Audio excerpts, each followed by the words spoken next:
semua limbah elektronik ini menjadi bahaya mengancam lingkungan kita. Tapi di tangan Mbak Mar dan teman-teman ya melakukan riset, itu bahkan kemudian bermanfaat untuk penyandang disabilitas. Ini konteksnya apa ya?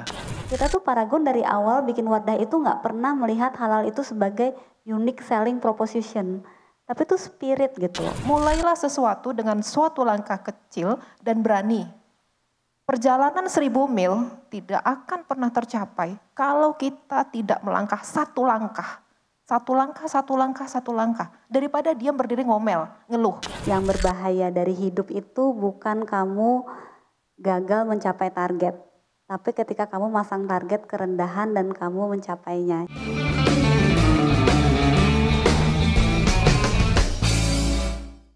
Dipersembahkan oleh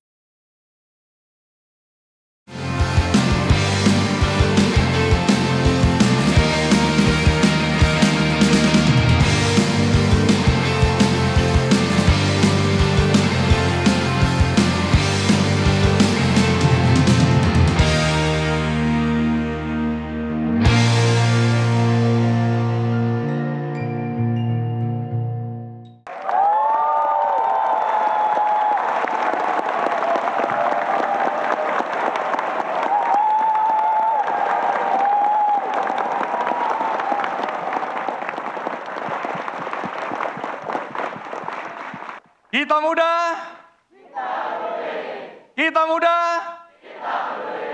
luar biasa. Terima kasih. Kita berikan tepuk tangan untuk kita semua yang hadir di sini ya teman-teman. Hari ini saya hendak menantang anak-anak muda, baik yang berada di Sabuga, anak-anak muda ITB terutama yang mayoritas di sini, dan semua generasi muda dimanapun yang menonton acara ini, bahkan bukan terbatas di Indonesia, tapi di Malaysia. Saya menantang anak-anak muda, baik mahasiswa, profesional muda, wirausaha muda, dan tentu saja teman-teman yang tergabung dalam komunitas untuk apa? Untuk melakukan inovasi yang memberikan dampak bagi masyarakat banyak. Nah, ini adalah topik yang kita angkat nanti dan saya akan mengundang inovator-inovator yang sudah memberikan dampak bagi masyarakat dan lingkungannya. Jadi teman-teman, ini adalah upaya untuk mengingatkan kembali bahwa siapapun kita bisa memberikan kontribusi bagi Indonesia tercinta melalui inovasi-inovasi kita, cara berpikir kreatif kita. Karena apa? Karena semua hal besar yang ditemukan dan semua hal besar yang berdampak dimulai dari satu langkah kecil. Jadi jangan merasa kecil hati ketika kita hanya punya ide-ide kreatif kecil, karena justru dari ide itulah lahir ide-ide besar yang kemudian berdampak memberikan manfaat bagi banyak orang. Jadi tamu kita bukan kebetulan, tapi memang kami upayakan memilih Kartini-Kartini Indonesia. Kita sambut dengan sangat meriah kepada Dr. Mardiati.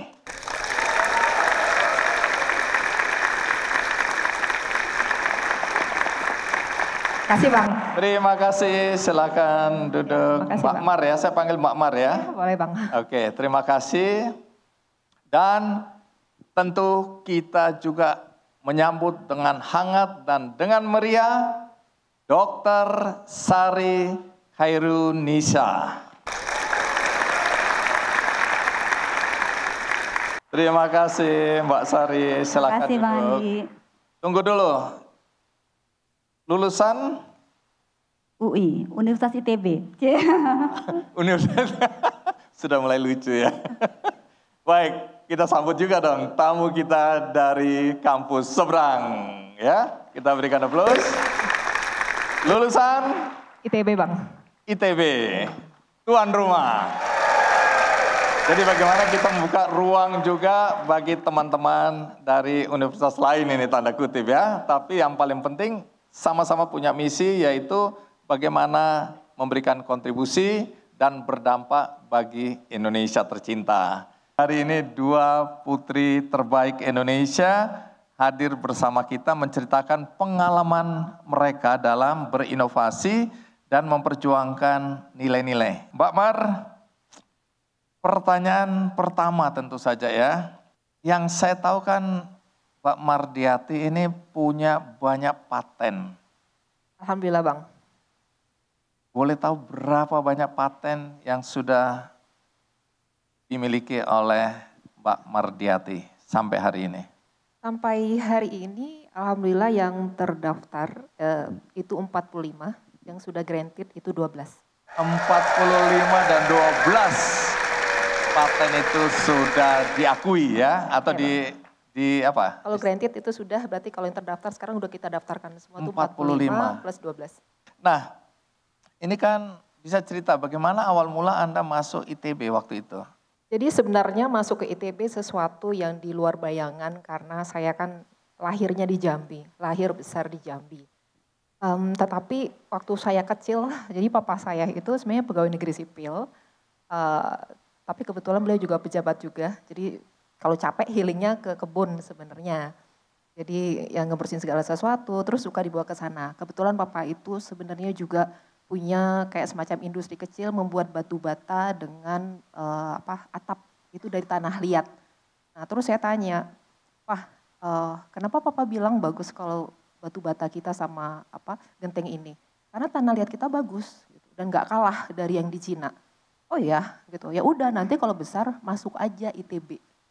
Oh Nanti, jadi ini anjuran dari ayah. sebenarnya dulu kayaknya spontan mungkin ya Bapak ngomongnya. Nanti kamu akan tahu kenapa punya kita lebih bagus. Dan itu akhirnya benar setelah berjalannya waktu S1 saya masuk kimia, itu saya nggak tahu ya, mungkin memang begitu perjalanan hidup. Saya ditawarkan sama dosen pembimbing saya untuk meneliti tanah liat, untuk mapping yang dari Sumatera itu kebetulan dari Jambi yang punya kita sendiri. Kemudian dari pembimbing saya waktu itu Profesor Ismunandar itu dari Jawa, satu lagi dari tempat isinya dari Sulawesi. Jadi 3 tempat itu kita mapping. Padahal awalnya waktu kecil itu kayak dulu saya pikir ITB itu apa sih gitu. Benar-benar tidak kepikiran. Tapi kemudian yang keluarga saya latar belakang tidak ada yang ITB satupun. Dan yang menembus pertama kali itu adalah abang saya nomor 3. Jadi beliau juga nggak tahu itu ITB itu apa sih gitu. Jadi sesuatu yang kayaknya sangat jauh sekali untuk kita capai. Tetapi kemudian waktu itu sebenarnya papa tuh sempat jatuh karena masalah politik lah. Kita terpuruk sekali. Terus abang saya berpikir cara menaikkan kembali keluarga itu mungkin dengan berprestasi, salah satunya masuk ke ITB. Nah dia yang pertama kali menembus berjuang untuk masuk ITB, dia masuk di teknik sipil tahun 92. Dan ketika papa dulu kan ngantarinnya masih pakai bus gitu Bang. Pas mau nyebrang dari Bakahuni ke Jawa, itu papa sakit di jalan. Jadi wah itu sedih banget kalau ingat, dan dari situ akhirnya kita termotivasi bahwa salah satu mungkin untuk berbakti ke orang tua itu adalah masuklah suatu institusi yang memang bergengsi, dan itulah kembali yang akan membuat keluarga kita bangkit. Kira-kira awalnya begitu Bang. Baik, jadi Mbak Mar ini berapa bersaudara? 7 semua dengan saya. Berapa yang masuk ITB? Ya masuk ITB 4 Bang. Tunggu ke Mbak Sari. Mbak Sari lulusan UI. Iya, Orang tua lulusan? ITB. Ayah lulusan? ITB. Ibu lulusan? ITB. Kakak lulusan? ITB. Kakak lagi lulusan? ITB.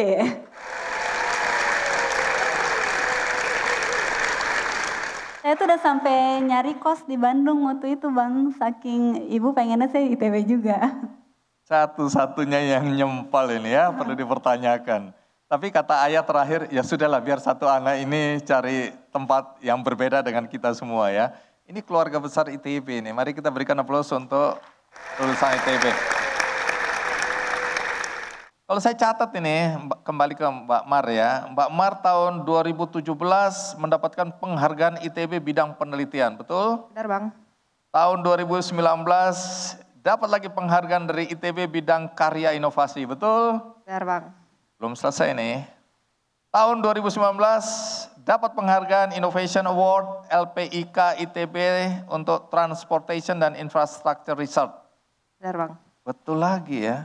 The Best Innovator dan Prima Award ITB, pengembangan panel anti peluru Benar Bang. 2021. Ya. Ya itu dulu ya, nanti kebanyakan. Apa lagi? 2024 kemarin 2024 dapat apa lagi? The Best Innovator juga Bang. Best, oh iya ini yang kedua kali ya. Hampir sama penghargaannya di 2021, 2024 Best Innovator lagi ya. Ya, benar.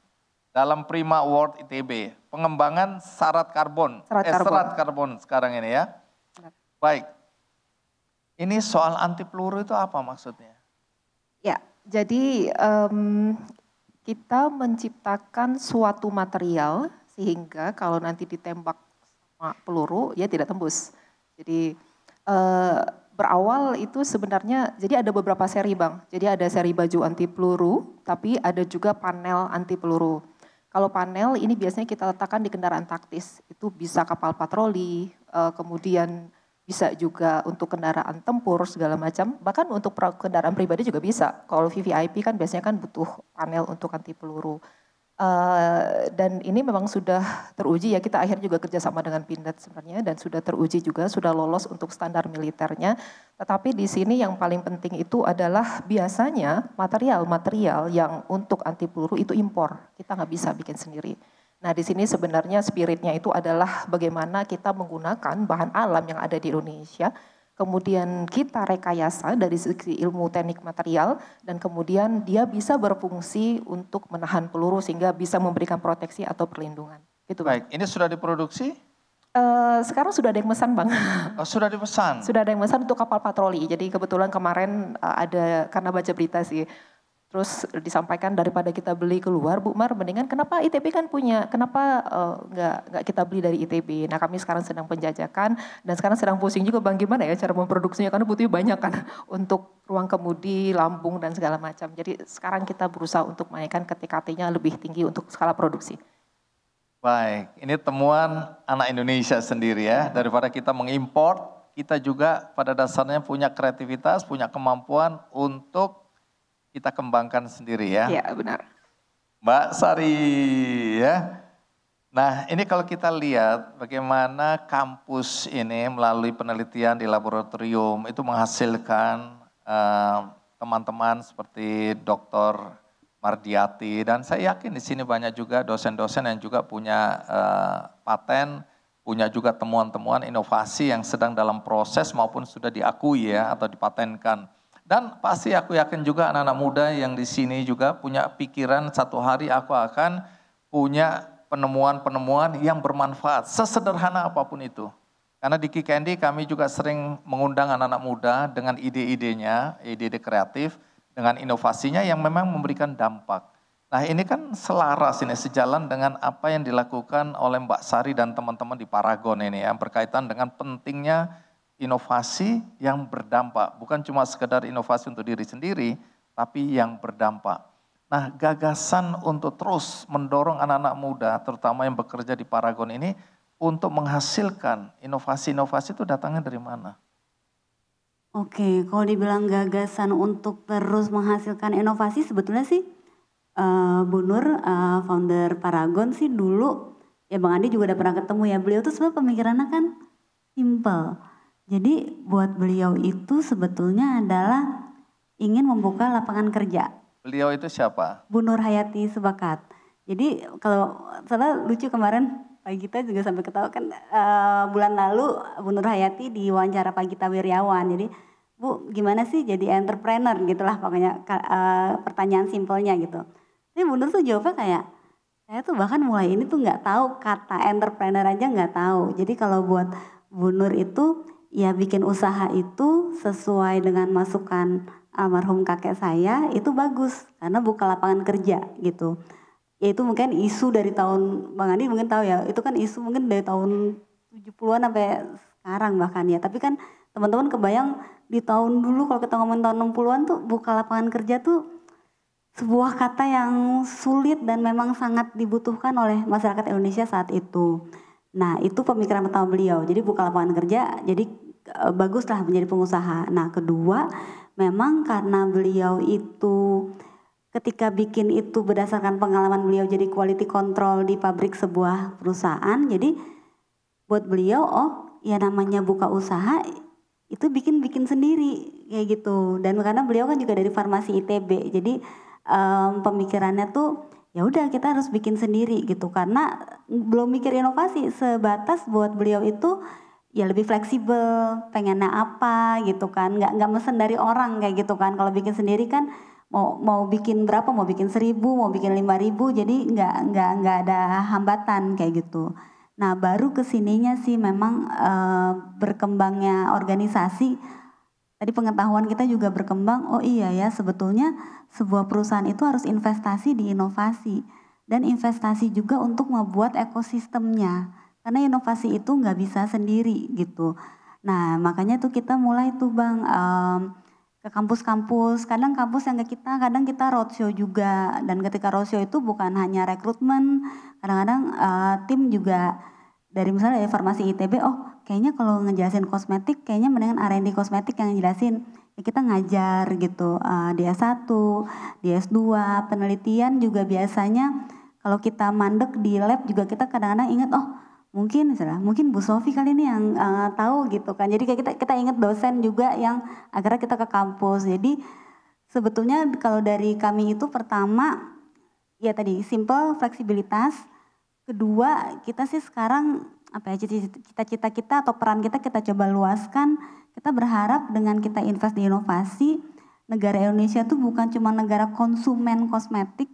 Jadi kita tuh pengen industri kosmetik tuh kalau ngomongin Indonesia bukan 200 jutaan orang, semua usia produktif, perempuannya banyak, jadi pangsa pasar yang bagus. Tapi kita pengen Indonesia itu juga jadi pemain di industri. Dan kita juga lihat berbagai negara itu kan bisa maju karena industrinya. Korea dengan Samsungnya kayak gitu kan Bang. US ya karena dia punya industri Ford dan lain-lain. Nah kita tuh ingin apa ya, bagian dari game changer mudah-mudahan ya. Tapi kita yakin sebenarnya Indonesia itu banyak talentnya, tapi ini kayak butuh game changer yang connect-connectin gitu. Ya kan Bu Mardiati juga mungkin ngerasain kadang-kadang kan gak connect aja antara industri, insentif pemerintah sama apa yang dilakukan di kampus tuh kadang belum ada yang hubungin aja gitu sih Bang. Baik, sebelum kita lanjutkan ada baiknya kita putar kembali sedikit cerita tentang Mbak Mardiati. Nah ini dia kisahnya.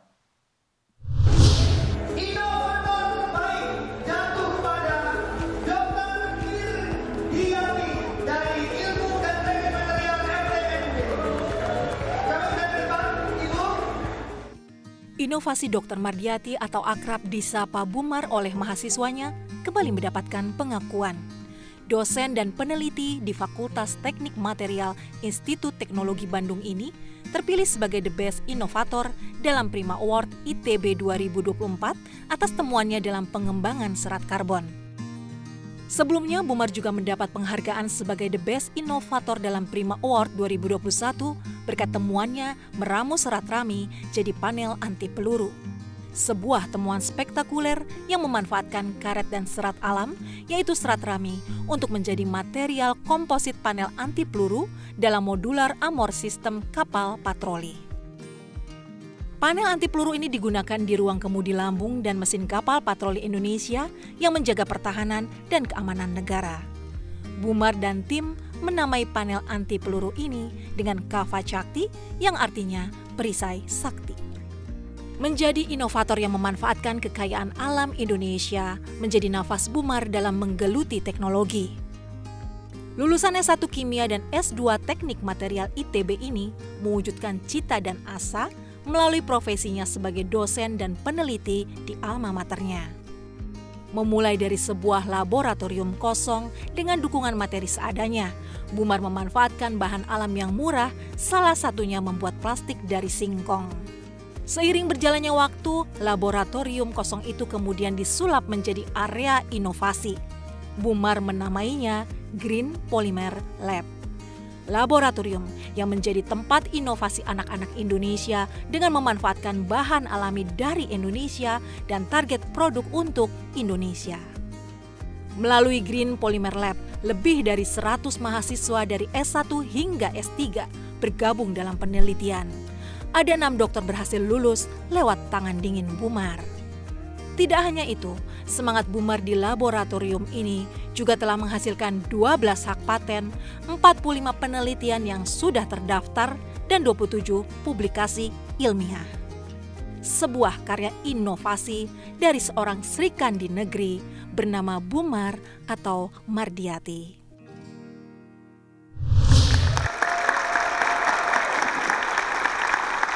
Keren ya. Jadi ini memberikan semangat pada kita bahwa anak-anak Indonesia itu tidak kalah dengan anak-anak muda di berbagai negara lainnya. Aku mau kembali dulu ke Mbak Sari ya. Mbak Sari kan dokter ya.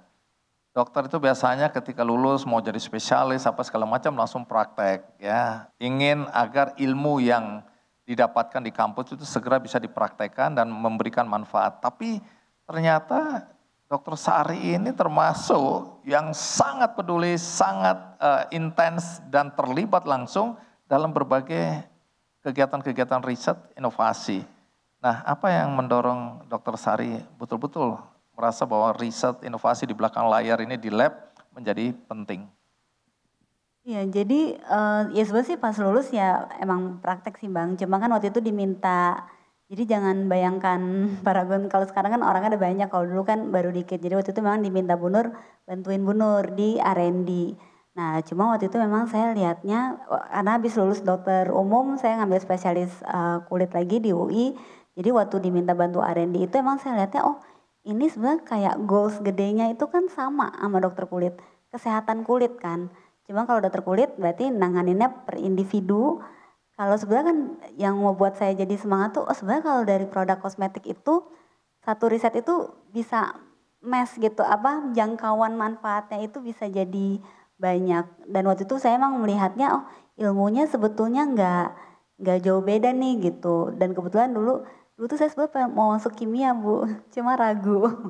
Jadi dari dulu SMA saya tuh sukanya pelajaran kimia, bukan pelajaran biologi.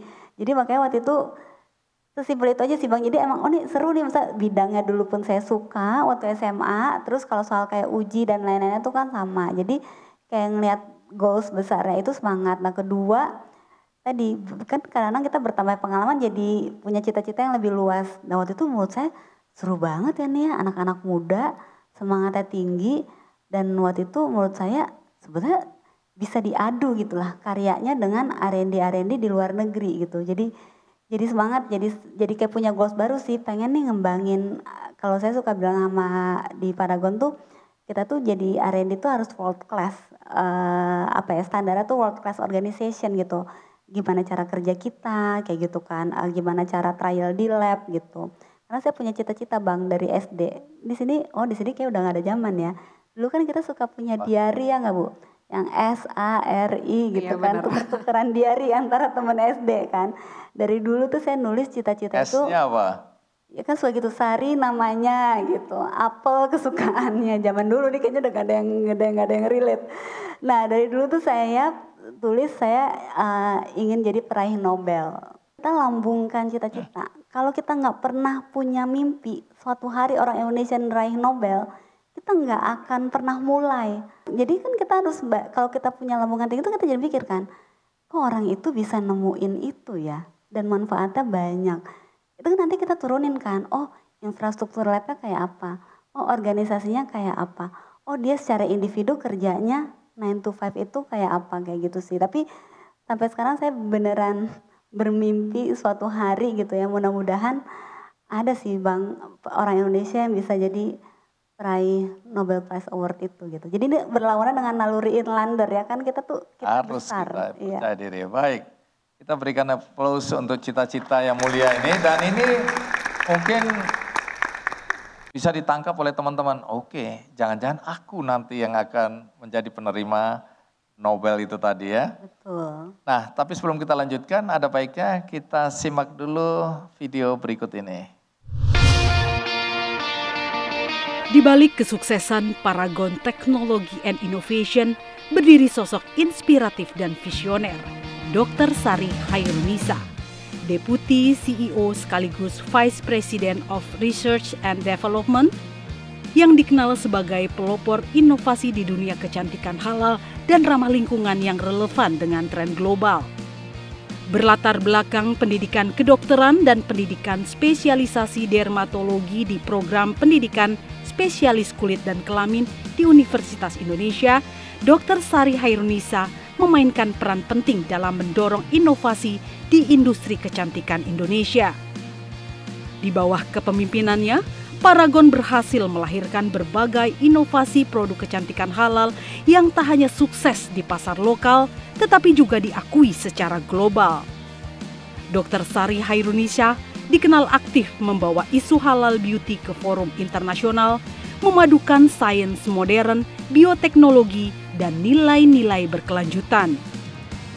Dr. Sari Hairunisa percaya bahwa inovasi sejati lahir dari keberanian menyeimbangkan antara sains, nilai, dan kebutuhan manusia.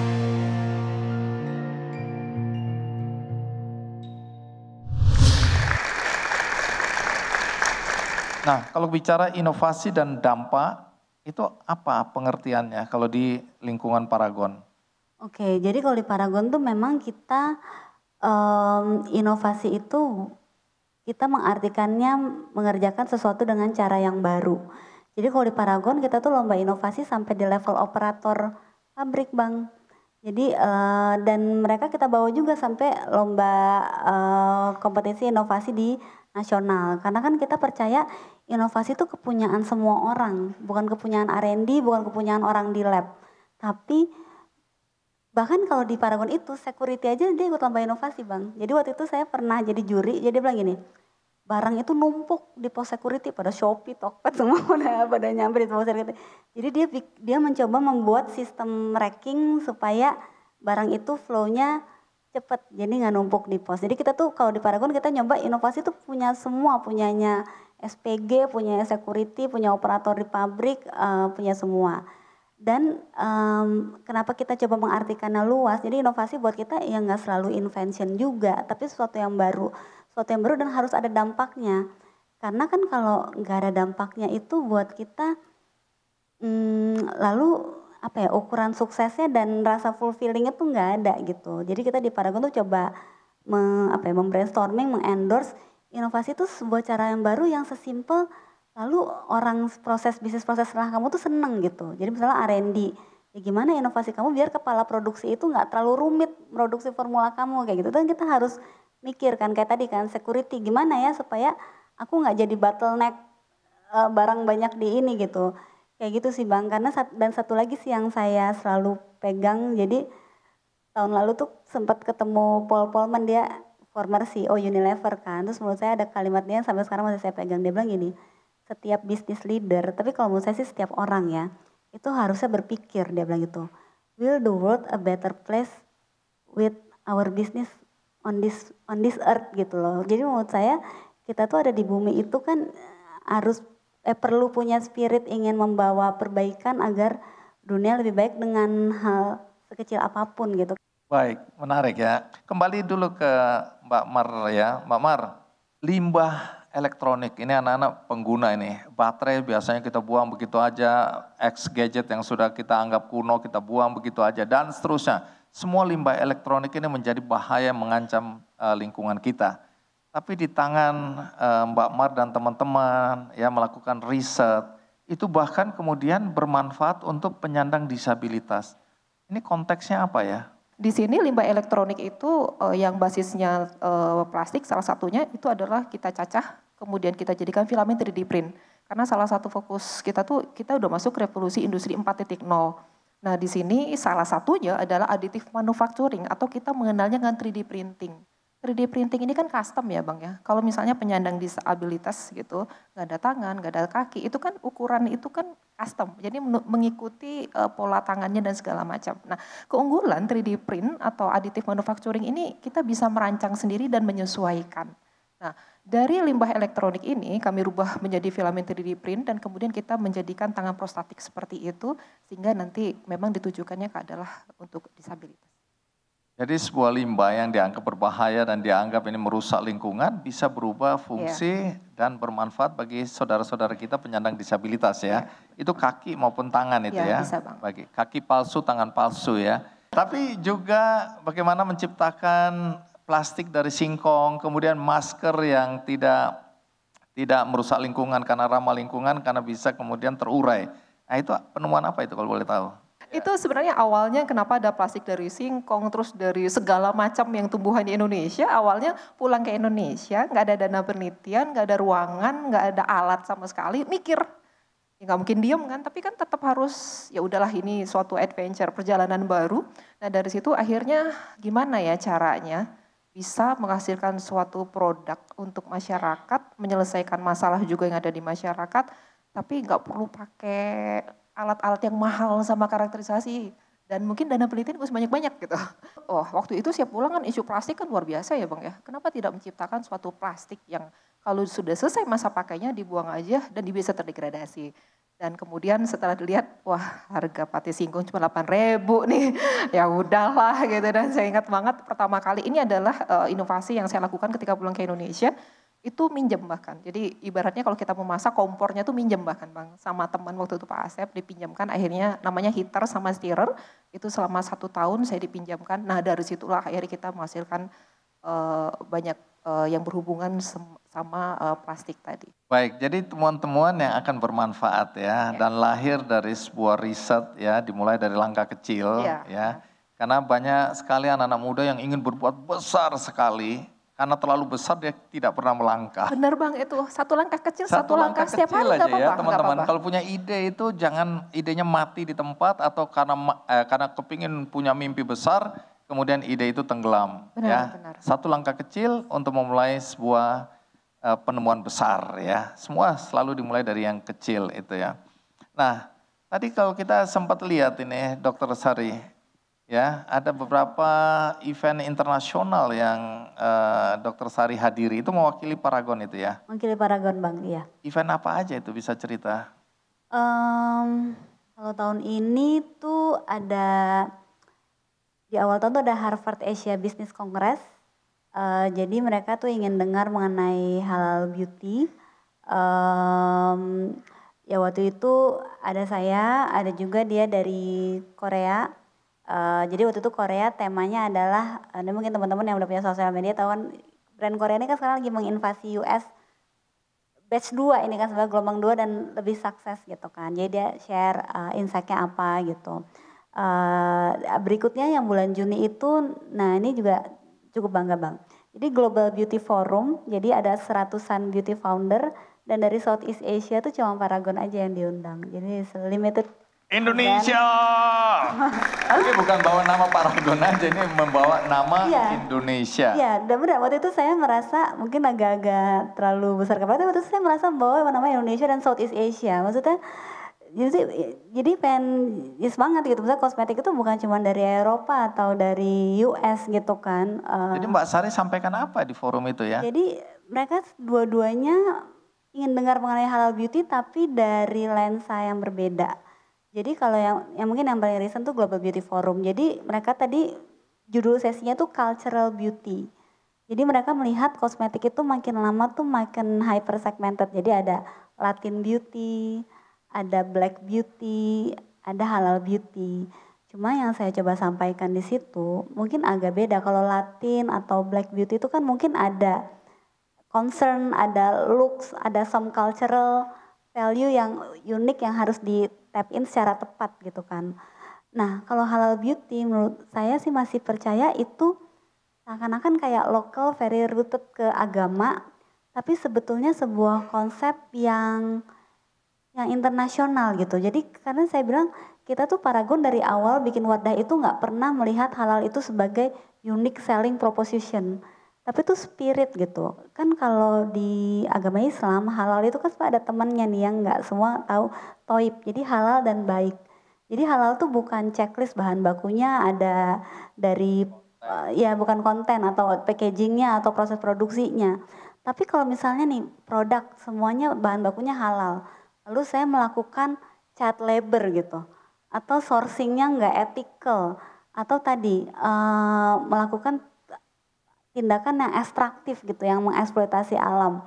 Atau ada korupsi gitu dalam proses procurementnya. Itu kan gak halal saya bilang gitu kan. Jadi di Harvard maupun di ini mereka dua-duanya agak sama sih Bang komennya. Oh no I understand mereka bilang gitu.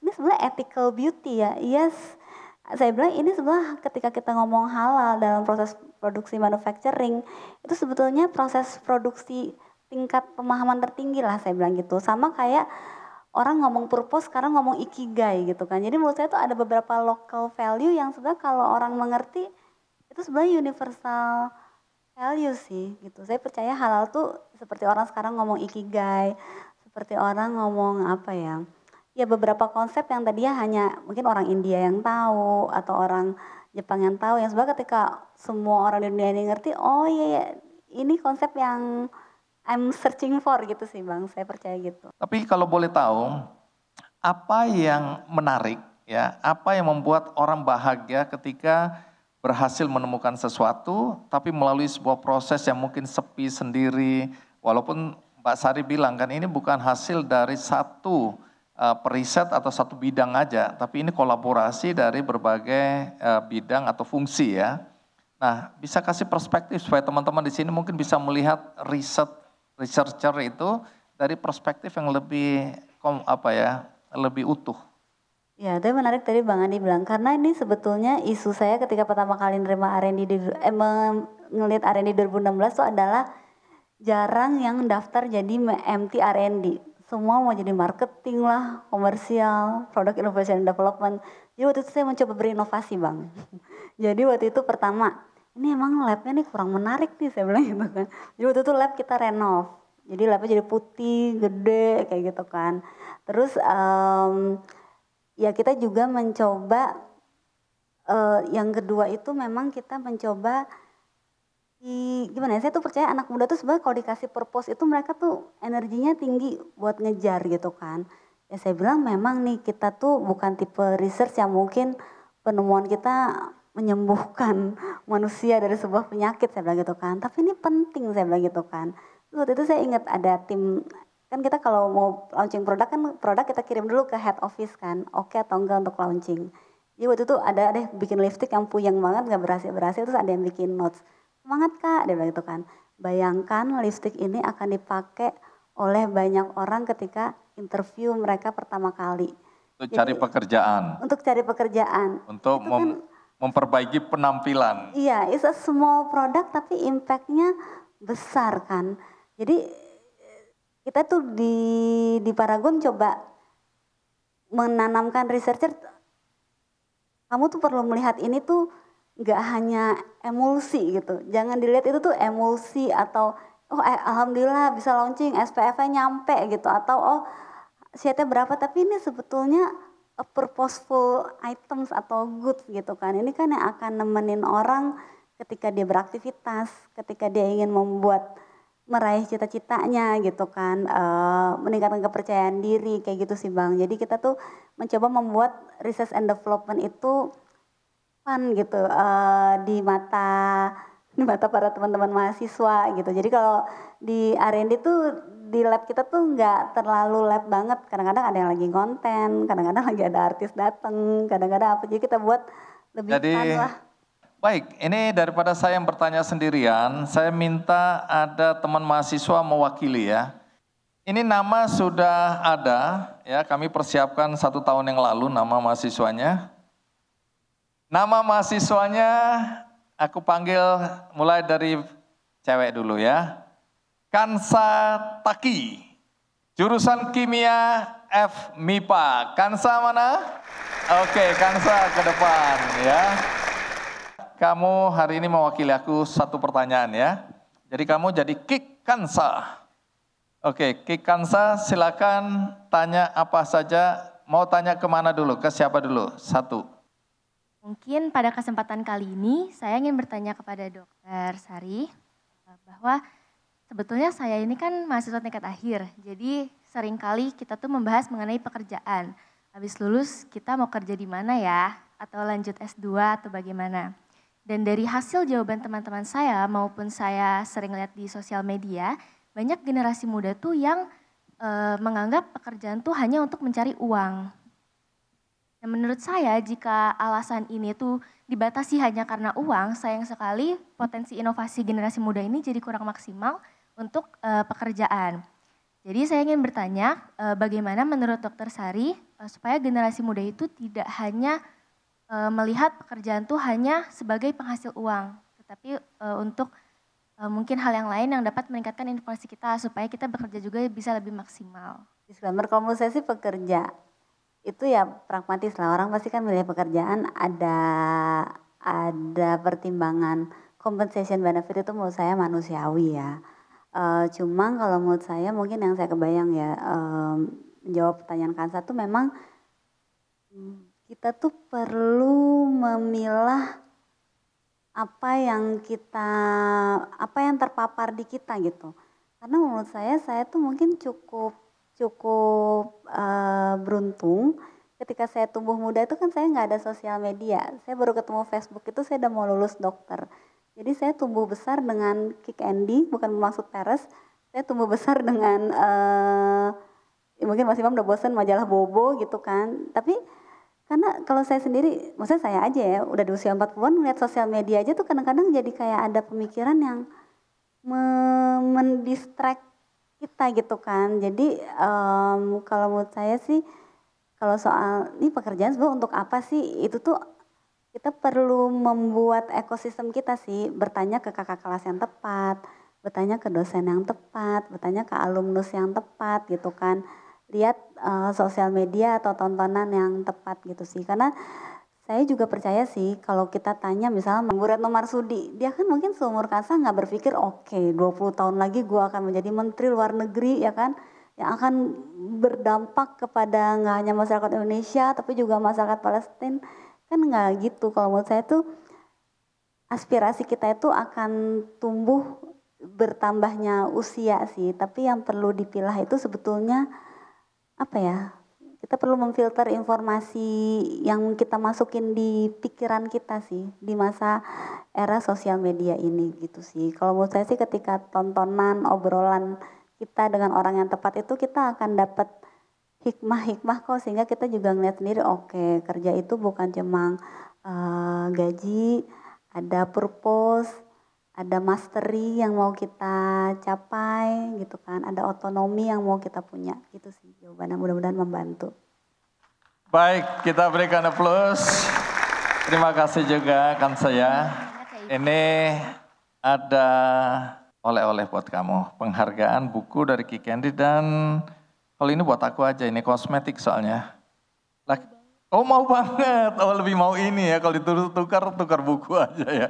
Oke, kita berikan aplaus ya, terima kasih banyak ya Kansa, luar biasa. Dan satu penanya untuk Mbak Mar ini kelihatannya ya.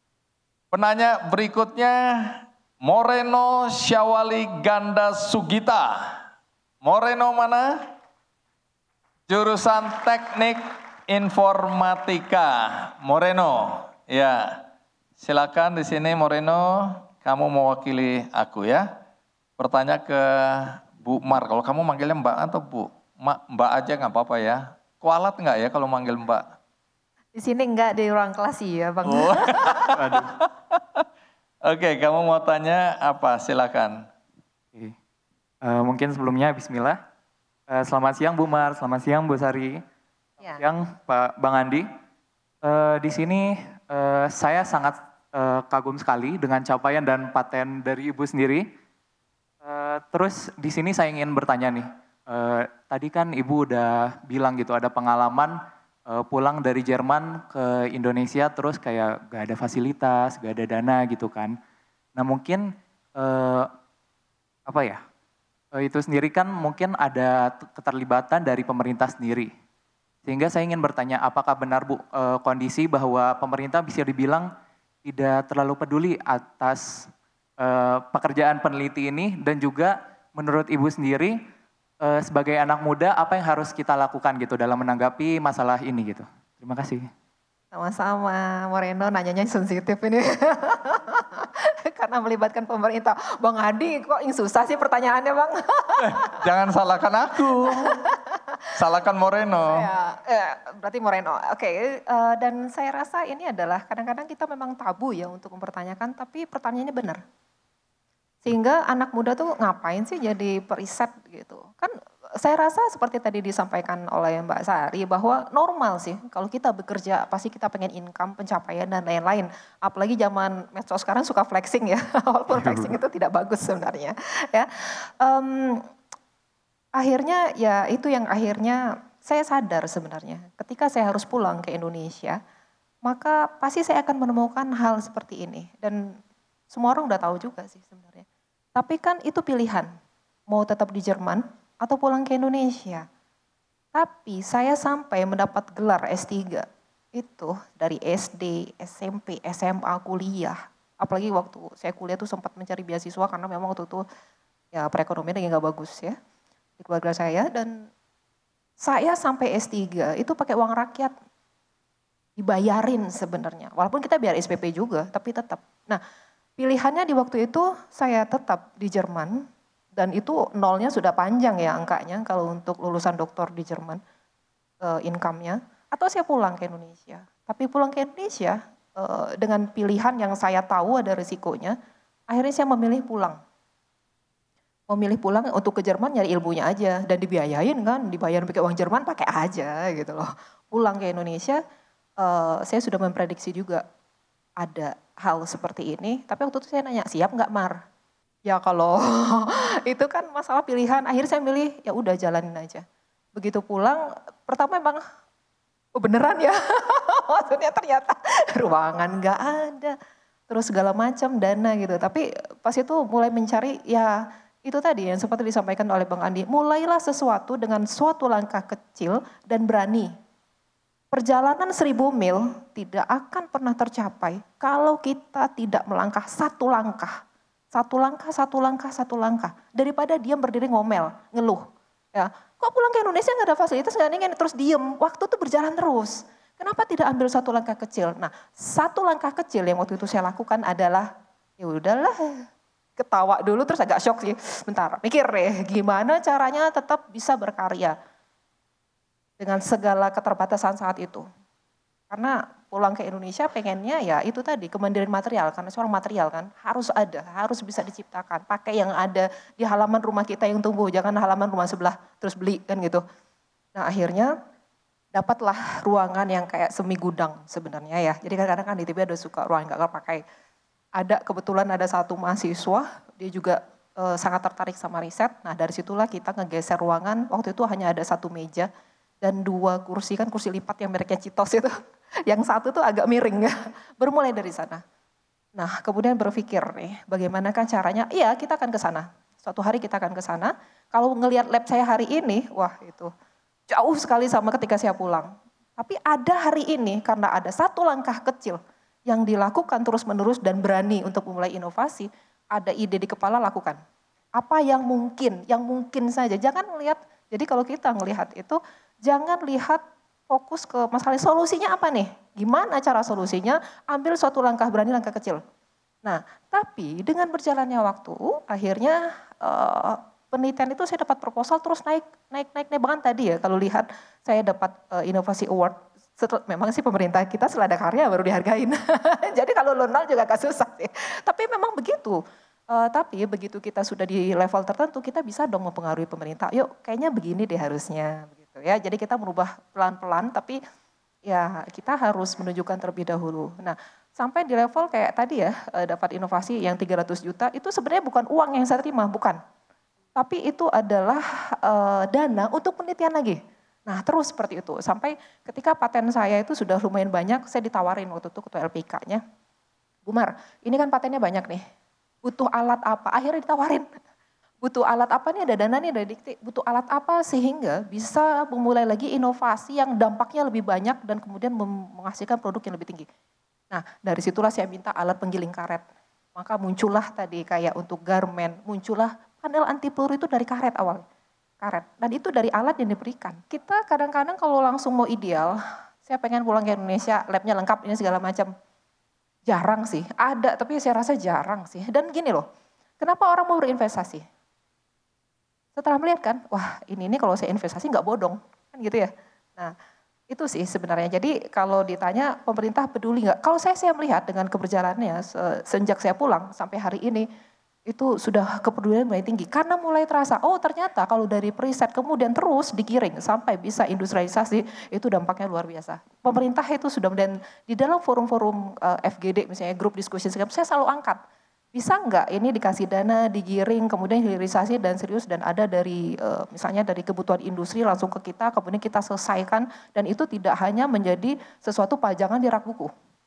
Ya, tapi itu kan mereka juga mencari lab. Ada nggak nih lab yang kalau dia berkarya, karyanya itu bisa dipakai di industri, bukan hanya teori. Jadi itu kan timbal balik ya.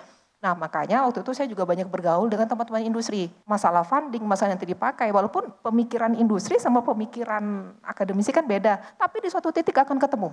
Kita mendevelop sesuatu yang basisnya ilmu, mereka menggunakan itu untuk industri mereka. Tuh, kira-kira. Jadi nggak usah khawatir, tapi itu semua memang pilihan. Ya, tapi sekarang lebih baik, pemerintah lebih baik kok, lebih memperhatikan. Gitu.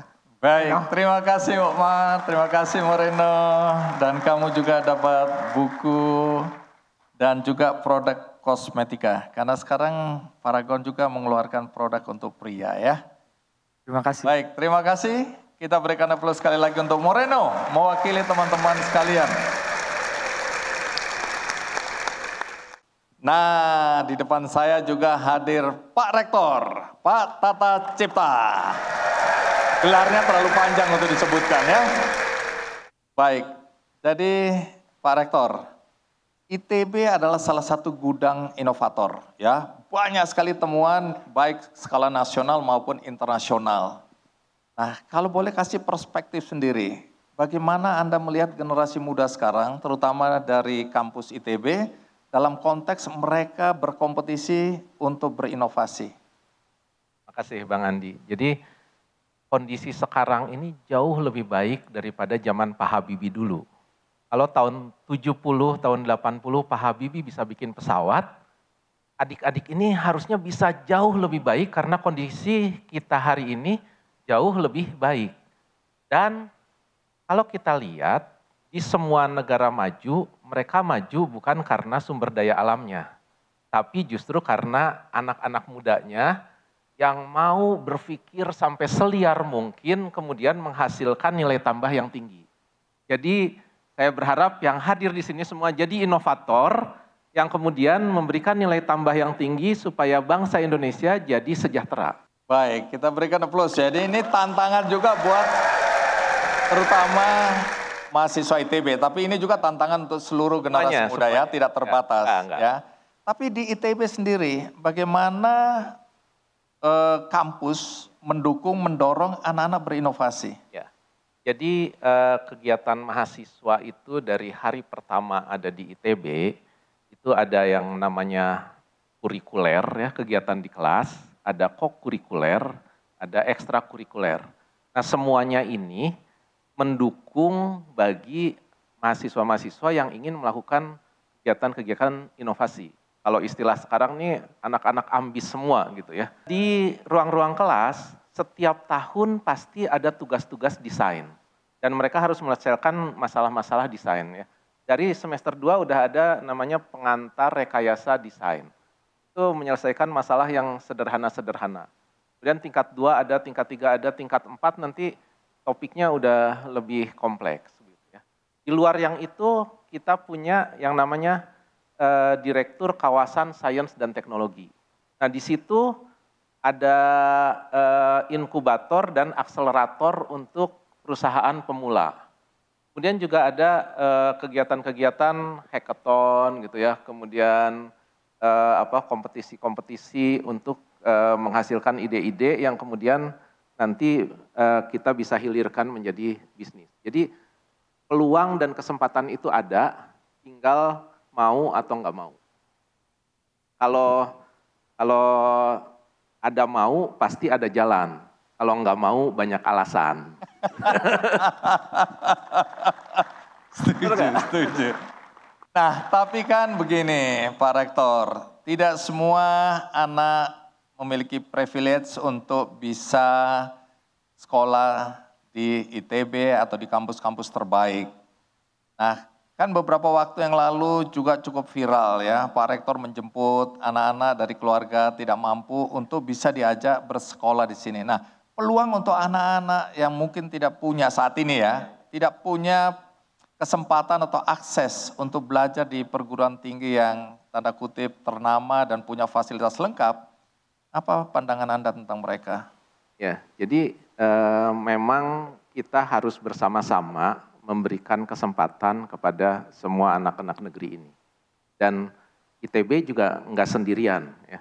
Jadi saya yakin perguruan tinggi lain seperti UGM, UI, yang ada di Sulawesi, Unhas, sampai yang teman-teman yang di semua provinsi juga melakukan hal yang sama. Gitu ya. Kebetulan saja mungkin yang di ITB itu kemudian karena ada Mas Imam itu jadi viral gitu ya. Tapi sebetulnya semua orang melakukan itu. Dan masalahnya kan kita ini bagian yang terakhir. Jadi sebetulnya ada jenjang SMA, jenjang SMP yang juga harus diselesaikan supaya sampai ke universitas. Kami sekarang bikin yang namanya program pra-universitas. Ini kebetulan Wakil Rektor Akademik dan Kemahasiswaan.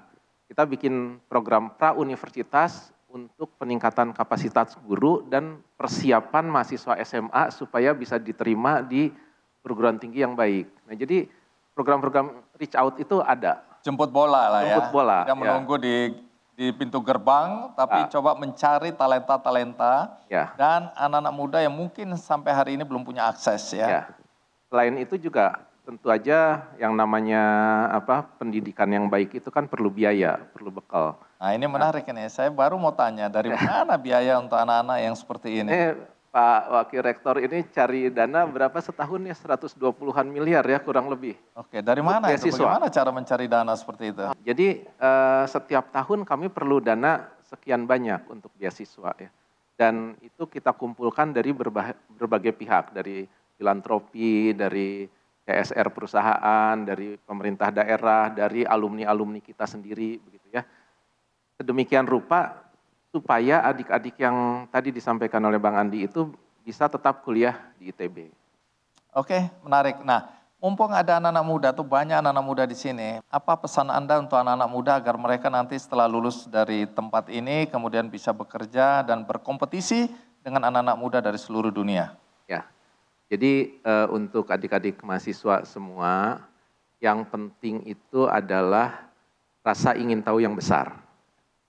Jadi jangan ragu-ragu untuk lihat ke kiri kanan gitu ya, tumbuhkan empati, kemudian pikir seliar mungkin, cari gagasan, nggak ada gagasan yang jelek ya. Apapun gagasannya, kalau kemudian itu dipikirkan baik-baik, diimplementasikan, nanti kemungkinan besar akan menjadi satu solusi. Dan juga salah satu yang juga penting adalah mumpung jadi mahasiswa, banyak melakukan kegiatan-kegiatan sosial. Itu nanti akan menjadi portofolio yang baik sekali pada saat bekerja, gitu ya. Adik-adik yang mau pergi ke penjuru Indonesia untuk membantu desa-desa tertinggal, gitu ya. Itu artinya adik-adik yang berani keluar dari zona nyaman, nggak cuma duduk-duduk di kafe. Perusahaan mencari orang-orang yang berani keluar dan berani memberi ekstra, berani meluangkan waktunya, berani menyumbangkan pikirannya, bukan hanya mencari kesenangan diri sendiri. Jadi tumbuhkan empati, jangan berhenti untuk berpikir seliar mungkin, begitu ya. Terus aja mencari semua gagasan. Tidak ada gagasan yang bodoh, semuanya keren-keren. Asal kita mau, dan itu semua dimulai dari langkah pertama. Mulailah dengan langkah pertama. Baik, kita berikan aplaus yang meriah untuk Pak Rektor. Terima kasih, Bang Andi. Terima kasih juga untuk tempat yang disediakan bagi kami di sini. Ya, kembali ke dua tamu istimewa kita, ya, Kartini Indonesia. Baik, ini kembali ke Mbak Sari dulu. Mbak Sari kan bilang bahwa dalam persaingan yang ketat, ya, dalam dunia yang sangat kompetitif, ini ada beberapa kesempatan saya kan dengar Mbak Sari mengatakan bahwa ada 3 hal penting, ya, untuk seseorang bisa bertahan dalam kompetisi dan dia menjadi unggul? 3 hal ini aku jelasin sedikit soal mastery, otonomi, dan purpose. Nah, bisa dijelaskan apa ini? Ya, jadi ini sebenarnya dari sebuah buku Bang, tapi saya lupa mungkin apa. Tapi dia menjelaskan sebenarnya tuh orang akan mencapai potensi optimalnya dalam aktivitas yang dia pilih tadi ketika dia merasa mendapatkan 3 hal. Jadi dia dapat nih purpose-nya apa. 2, dia juga merasa bertambah mastery atau expertise-nya, jadi makin lama makin expert. Sama yang ketiga, dia juga merasa punya otonomi gitu. Jadi nggak semuanya bergantung kepada keputusan atasannya atau apa. Nah, sebenarnya tuh kalau kita dalam sebuah aktivitas yang kita pilih, kita merasa dapat 3 itu berarti kita kayak will be on the right track dan akan mencapai potensi optimum diri kita gitu sih Bang. Itu yang kita coba tanamkan juga di Paragon, organisasi Paragon gitu. Baik, jadi itu salah satu tips dari Mbak Sari dan tentu saja manajemen Paragon, bagaimana kita bisa unggul dalam kompetisi ya. Ini mudah-mudahan bisa dipahami, teman-teman bisa mencari lebih jauh ya tentang nilai-nilai ini, dan ada tentu nilai-nilai lain yang bisa kita juga terapkan dalam hidup. Tapi di tempatnya Mbak Sari, 3 nilai itu yang diyakini bisa membuat kita menjadi unggul ya. Baik, ini berkaitan dengan di depan saya lihat ya ada booth, kemudian ada banner-banner mengenai program Paragon Impact ya. Boleh jelaskan sedikit Paragon Impact ini apa? Jadi tahun ini Paragon perdana kita akan bikin Business and Innovation Competition. Jadi untuk mahasiswa, jadi periode pendaftarannya sebulan ini. Jadi kita akan bikin pertama orang submit idenya Bang, nanti akan kita pilih. Dan ketika terpilih itu kita juga akan melakukan bootcamp secara online dan offline.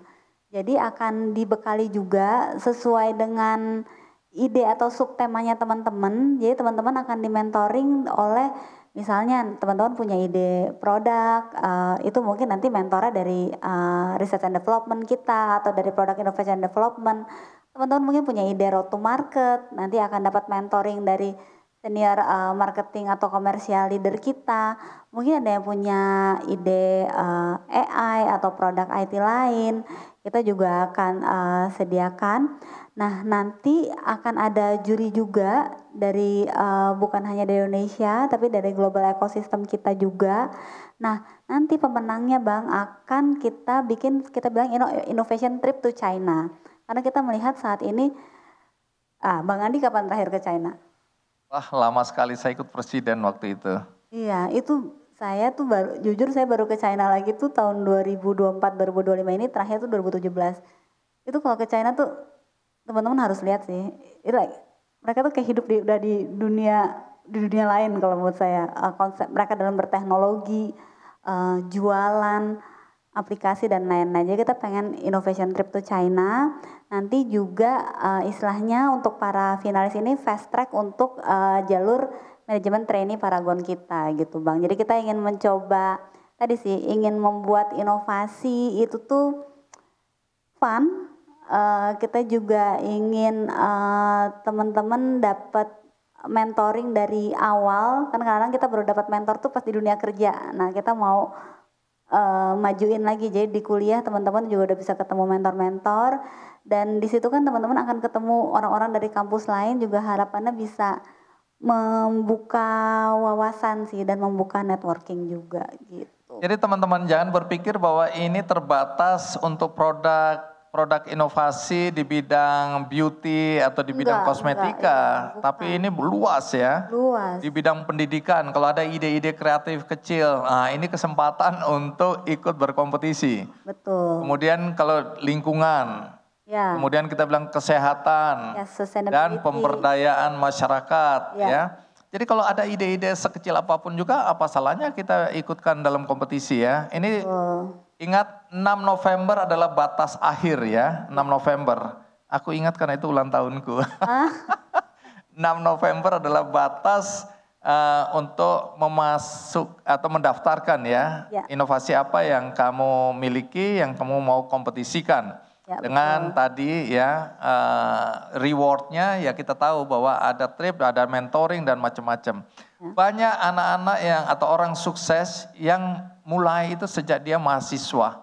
Karena dia mulai lebih dulu, dia tahu banyak kesalahan, kelemahan yang dia sempurnakan. Kemudian ketika dia tamat, dia kemudian bisa mengembangkan apa yang dia mulai dari waktu dia mahasiswa. Jadi jangan tunggu nanti dulu aku udah tamat baru aku mikirin usaha apa. Ya, baik. Nah, masing-masing sekarang closing statement. Kalau dari Mbak Mar ada pesan yang Anda mau sampaikan kepada anak-anak muda yang hadir saat ini, yang mungkin masih mikirin kuliahnya, mikirin pendidikannya, tapi bagaimana mereka mempersiapkan dirinya untuk kompetisi. Tapi sebelum dijawab, saya ingin kita lihat video berkaitan dengan impact yang disampaikan oleh Mbak Sari tadi ya.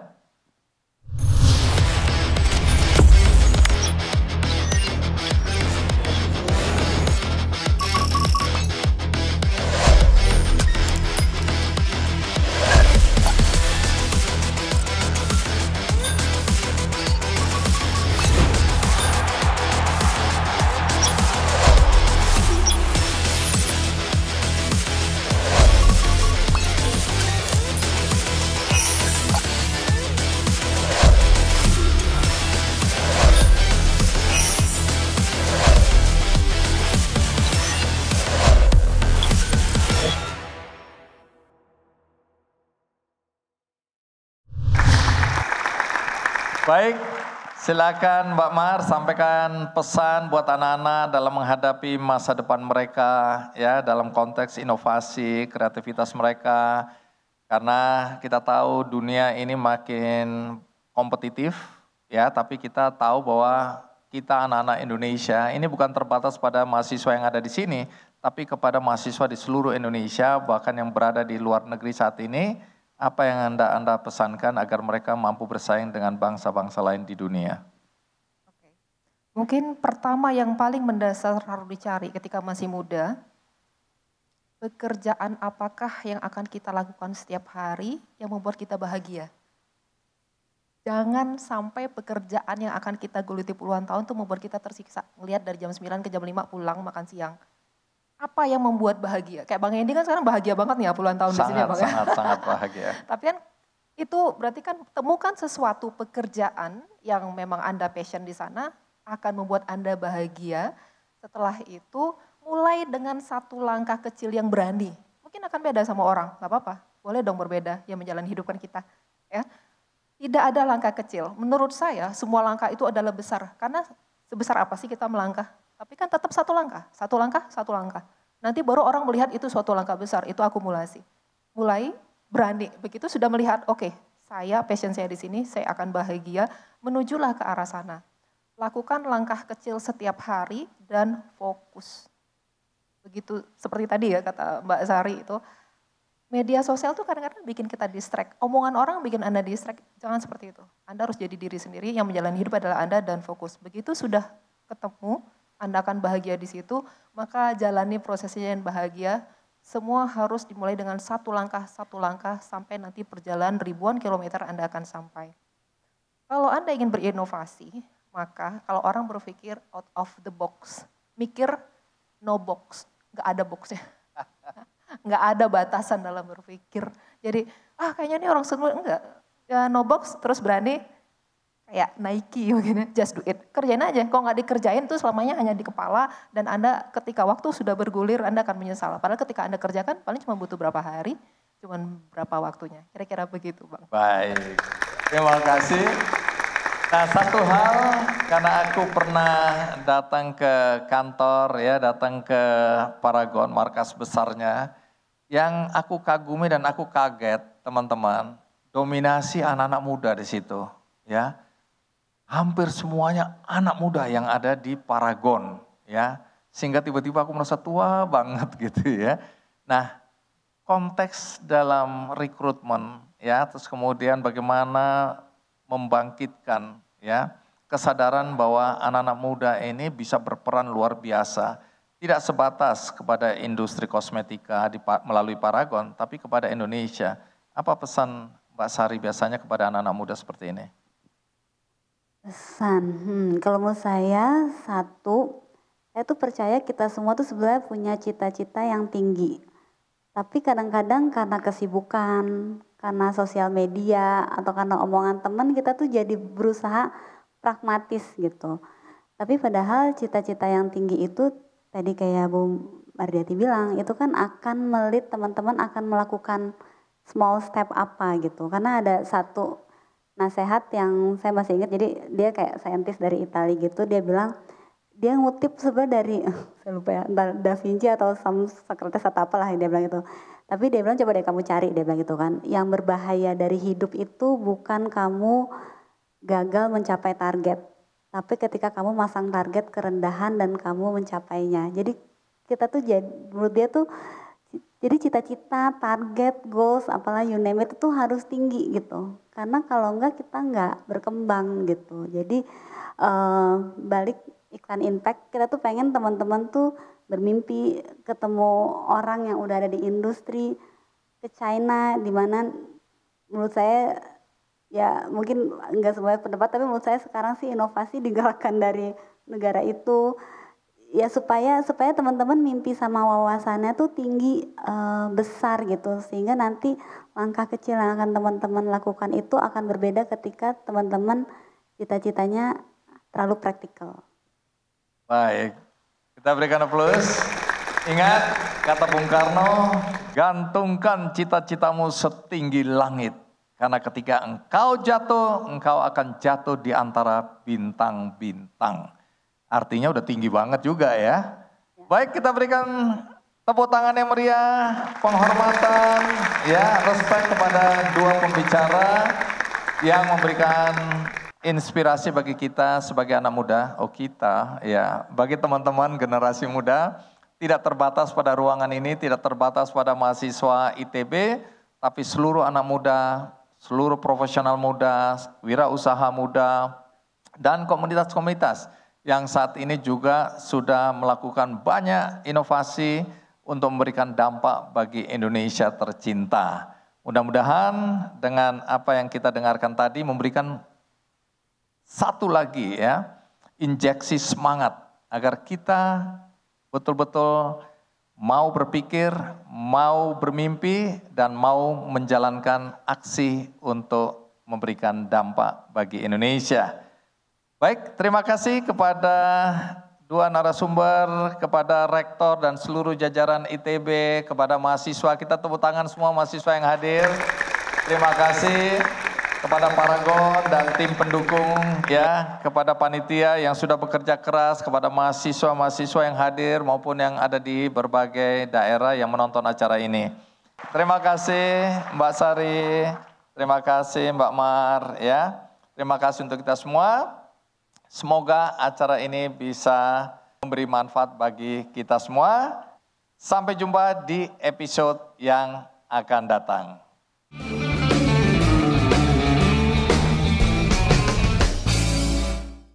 Dipersembahkan oleh